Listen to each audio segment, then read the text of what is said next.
In the early days of his papacy, Pope Leo XIV has done more than speak, he has sounded a trumpet. In naming artificial intelligence not merely as a tool to be understood but as a defining challenge of our age, Pope Leo has entered the global discourse with the voice of a shepherd, a prophet, and a guardian of human dignity.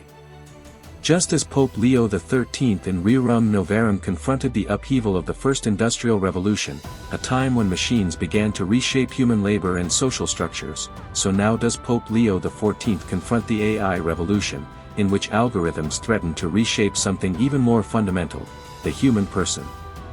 This is no accidental parallel.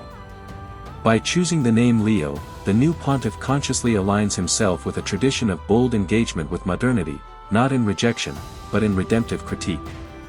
Pope Leo XIII defended the worker when labor became commodified. Pope Leo XIV now defends the human soul when thought, presence, and even identity risk becoming artificial. AI and the Imago Dei. At the heart of Pope Leo's concern is anthropology, the question of what it means to be human. The Catholic Church affirms that every human being is made in the Imago Dei, the image and likeness of God. Our intellect, our ability to love, our capacity to suffer, to labor, to form relationships, all reflect divine gifts. But when machines begin to mimic thought, replace human work, and offer synthetic relationships, the danger is not simply technological, it is existential. Pope Leo XIV reminds us, AI may simulate intelligence, but it cannot possess wisdom. It may mimic empathy, but it cannot love. It may process language, but it cannot speak truth as a person does, from the depths of a moral conscience. To conflate AI's capabilities with human potential is not merely an error in judgment, it is a crisis in anthropology. Dignity, justice, and labor, a Trinitarian social concern.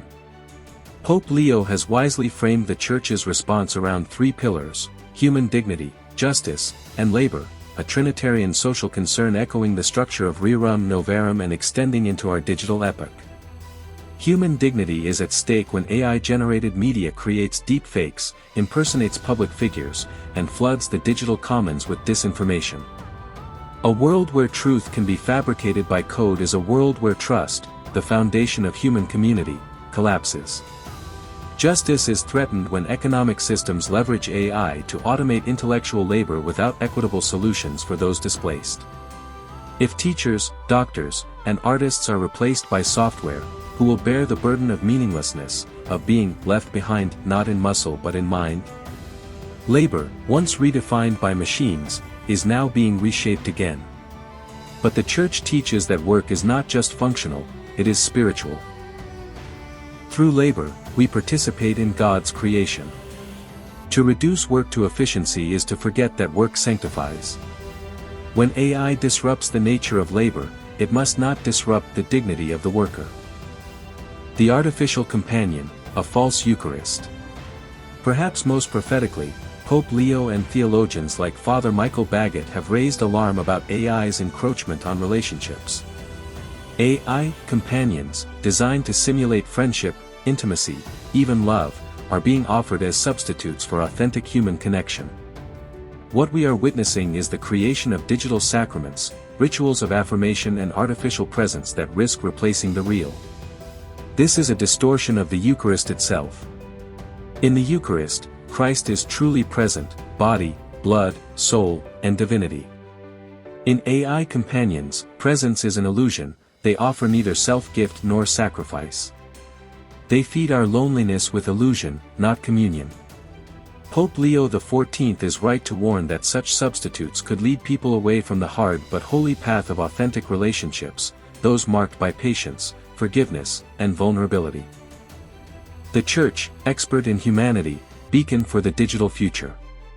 Pope Leo's vision affirms the Church's unique position, not as a Luddite institution fearing progress, but as a moral compass amid innovation. The Church, in his words, remains an expert in humanity.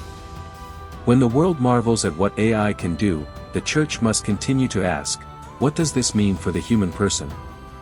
For our souls? For our eternal destiny? The Church is not here to resist every advance. She blesses medical innovations, champions accessible education, and even explores responsible AI use, like the Magisterium AI tool helping the faithful understand doctrine. But she does so always with the light of Christ, the Logos, who reveals not only the truth of God, but the truth of man. Conclusion: a papacy for the age of code. Pope Leo XIV early pronouncements are not just a call to conversation, they are a call to conversion. They challenge technologists, ethicists, educators, and every Catholic to ask not just, what can AI do, but, who are we becoming? In an era of deepfakes, let the Church proclaim the deep truth. In a world of artificial companions, let her offer real presence, of Christ in the Eucharist, of neighbor in community, of meaning in sacrificial love. This is the task Pope Leo has set before us, to ensure that in a world increasingly shaped by machines, we do not forget what it means to be human. And that, perhaps, is the most human, and most divine, mission of all.